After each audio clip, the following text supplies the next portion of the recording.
पूरे इंडिया में हर साल 14-15 लाख बच्चा है जो जेई का पेपर देता है और उसमें से 10 से 12 लाख बच्चा होगा जो बीटेक के अंदर एनरोल करता है। अब मैक्सिमम स्टूडेंट इस कैटेगरी में आते हैं कि जिनको यही नहीं पता कि हमें बीटेक के ये जो 4 साल हैं इनको बेस्ट तरीके से कैसे यूटिलाइज करना है ताकि मैं एक ऐसा स्किलफुल बंदा बन सकूं या मैं एक ऐसा प्रोडक्ट बन सकूं कि कल को कोई कंपनी आती है प्लेसमेंट के लिए तो उनको लगे, उनको फील हो कि यार ये बंदा हमें बहुत बेनिफिट दे सकता है। और होता क्या है, मैक्सिमम स्टूडेंट क्या हो जाते हैं ना कि पहला साल तो वो एडेप्ट करने में ही लगा देते हैं। मतलब मैंने बहुत से बच्चे देखे हैं वो यही रोते रहते हैं कि काश अगर मैं ये गलती ना करता जेईई एग्जाम में तो आज मैं इस कॉलेज में होता। भैया सबसे पहले तो एक्सेप्ट करो कि आप जिस कॉलेज में आ गए अब उसको आपको बेस्ट तरीके से जीना है। मतलब आपने एक्चुअल में एक ऐसा स्किल एक्वायर करना है जो आपको बहुत ज्यादा बेनिफिट दे और उसके लिए आपको पहले साल से ही बहुत अच्छे से मेहनत करनी पड़ेगी। लेकिन मैक्सिमम बच्चे जो ये रोने वाला सीन हो जाता है ना कि भैया अगर मैं ये कर लेता तो मैं यहां पहुंच जाता, मैं टीयर 1 में टीयर 2 में,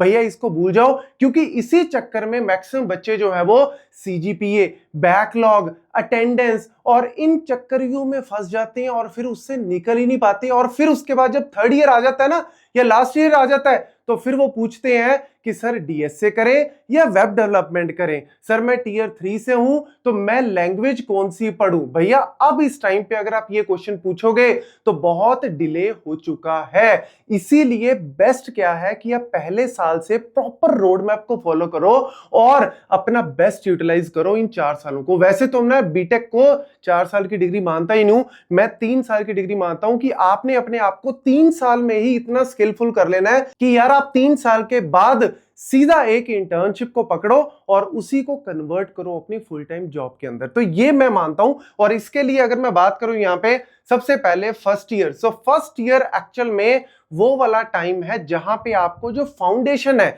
जो एक्चुअल में कहते हैं ना नींव रखने वाली बात है, किसी बिल्डिंग की जो नींव रखते हैं, जो बेस रखते हैं, वो सबसे इंपॉर्टेंट होता है। तो यहाँ पे फर्स्ट ईयर की अगर मैं बात की जाए तो ठीक है, सेमेस्टर्स में बहुत सारे उल्टे पुल्टे सब्जेक्ट्स भी होते हैं जिनको करना जरूरी है क्योंकि वो ऑब्वियसली क्रेडिट बेस्ड होता है तो मेरे को उसको करना ही पड़ेगा, करिकुलम का पार्ट है। लेकिन आपको मेन फोकस रखना पड़ेगा कि भैया मेरे को ठीक है एक्सप्लोर करना है, मुझे सॉफ्टवेयर है, मेरा एआई है, साइबर सिक्योरिटी है, क्लाउड, अगर मैं कंप्यूटर साइंस ट्रेड्स या उससे रिलेटेड ट्रेड्स की बात करूं।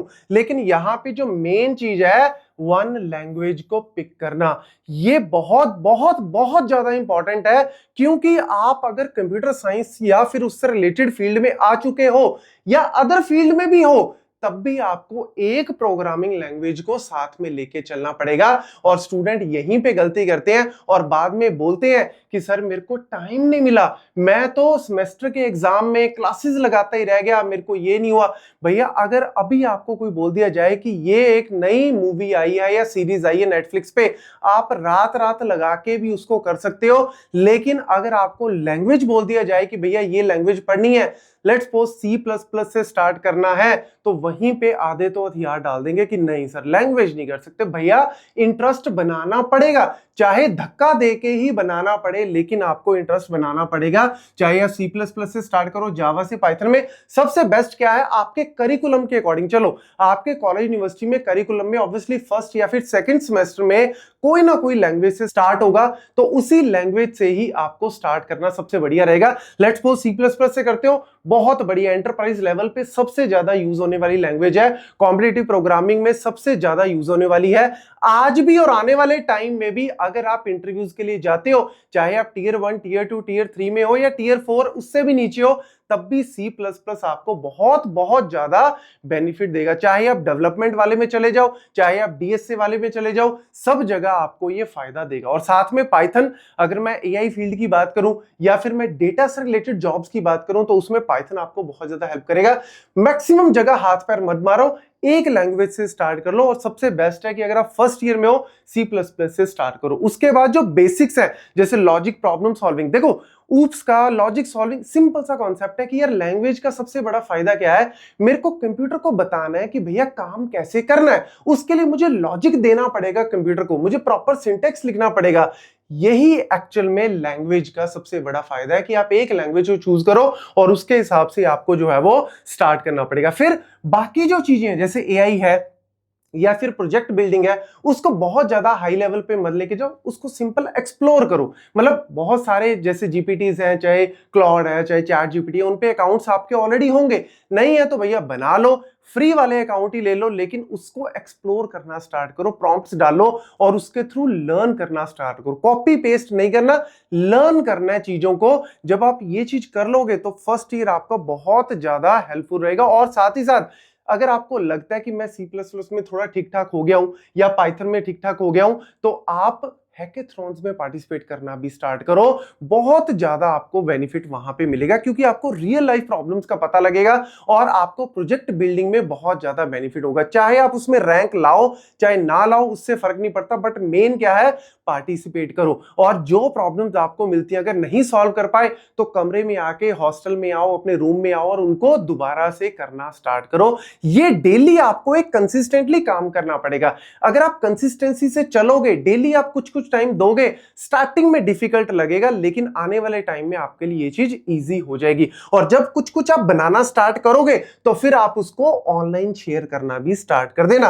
अब आप लेटर ऑन स्टेज में जाते हो, सर गिट पे कैसे डालें जी, ऑनलाइन हम लोग कैसे अपना लिंक्डइन पे कैसे शेयर करें, लिंक्डइन पे हम लोग कैसे अपना जो है वो पूरा एक लिंक बनाएं लोगों के साथ। जब आपके पास एक नॉलेज आएगी तो ये चीजें भी ऑटोमेटिकली स्टार्ट हो जाएंगी। सब जगह अकाउंट बना के रख लो, लेकिन लर्न करना स्टार्ट करोगे तो धीरे धीरे उसके ऊपर पब्लिश भी कर दोगे। जब फर्स्ट ईयर कंप्लीट हो गया उसके बाद सेकेंड ईयर आ जाता है। जो बीच में टाइम मिलता है उसमें भी वेस्ट नहीं करना, अपनी कंसिस्टेंसी को जारी रखना। हाँ, जो ऐश करना चाहते हो, जो भी आप मजे करना चाहते हो डोपामाइन को अप रखने के लिए, भैया वो करो, लेकिन कंसिस्टेंसी साथ में जरूर रखना, बहुत ज्यादा फायदा देगी। अभी आपको लगेगा लेकिन आने वाले टाइम में बहुत ज्यादा बेनिफिट आपको मिलेगा। मेरी बात आपको बाद में बहुत ज्यादा रियलाइज होगी।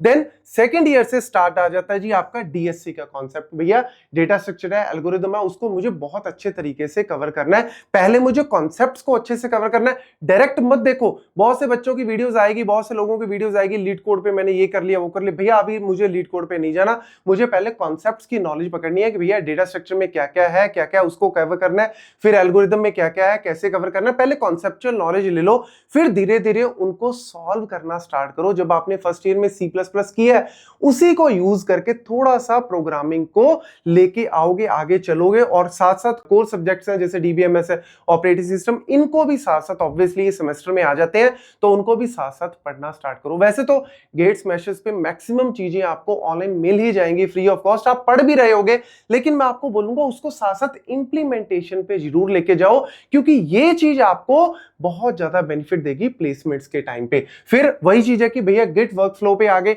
जब आपने जो चीज करनी स्टार्ट कर दी उसको धीरे धीरे आपने अपलोड स्टार्ट कर दिया, प्रोजेक्ट बिल्डिंग स्टार्ट कर दी, और वो चीज आपको हैंड्स ऑन प्रैक्टिस में कन्वर्ट हो जाएगी। और फिर धीरे धीरे आपको इस चीज में मजा भी आने लग जाएगा कि भैया मेरे को पता लग गया कि ये सारी चीजें इस तरीके से काम करती हैं, प्रोडक्ट को ऐसे बनाते हैं। जब आप एक छोटे लेवल पे काम कर लोगे, वही सेम काम आपको कल को कंपनी में करना है, तो आप इंटरव्यू के अंदर ऐसे मतलब तूफानी इंटरव्यू दोगे ना कि इंटरव्यूअर भी भैया हिल जाएगा कि यार इस बंदे को तो वाकई में बहुत चीजें पता है। हो सकता है एक आधे में अगर नहीं भी होता तो आने वाले टाइम में कोई रोक ही नहीं सकता आपकी प्लेसमेंट को, आपके सक्सेसफुल करियर को। फिर उसके बाद जी आपके पास एक प्रॉपर जो है वो आपको स्टैक बनाना पड़ेगा, चीजों को डिप्लॉय करना स्टार्ट कर दो, लाइव जो है वो डिप्लॉय करना स्टार्ट कर दो। धीरे धीरे इन चीजों के ऊपर जो है वो आपकी पकड़ मजबूत हो जाएगी, आपको चीजें समझ में आने लग जाएंगी।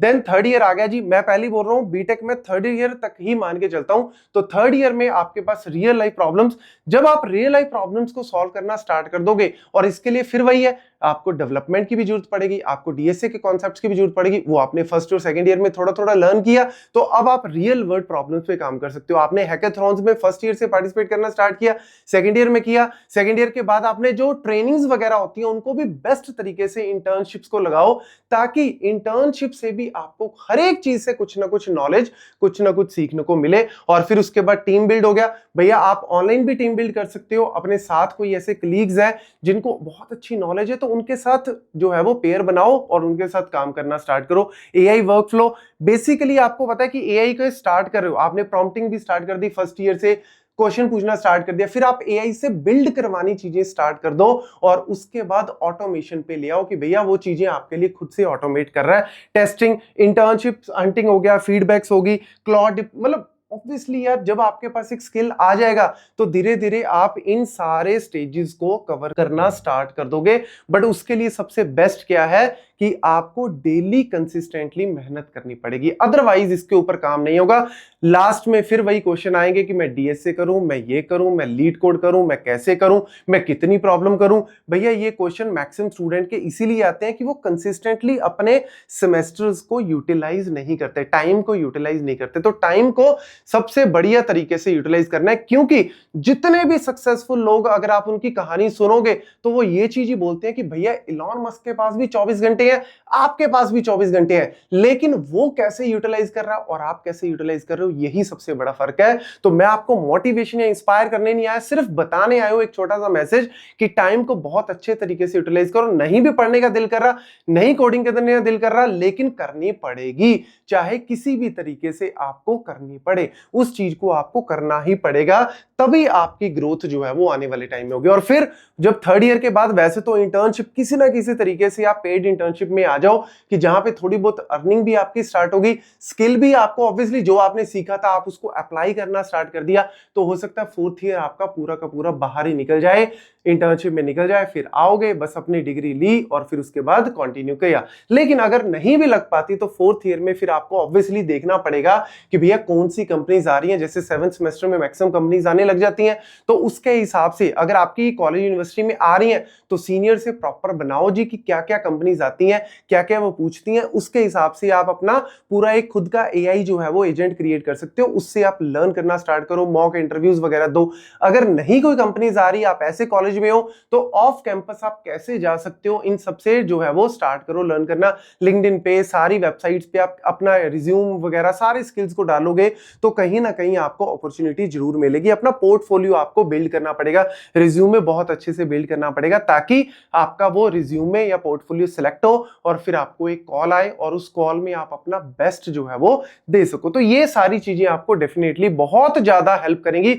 लेकिन लास्ट में मैं यही बोलूंगा, कंसिस्टेंसी, हार्डवर्क डेली आपको करना पड़ेगा। दिस इज ओनली कि भैया आप अगर कंसिस्टेंटली काम करोगे तो आपको पता भी नहीं लगेगा कि कब आपकी डिग्री भी निकल गई और कब आपको बहुत अच्छी जॉब या फिर अपॉर्चुनिटी मिले।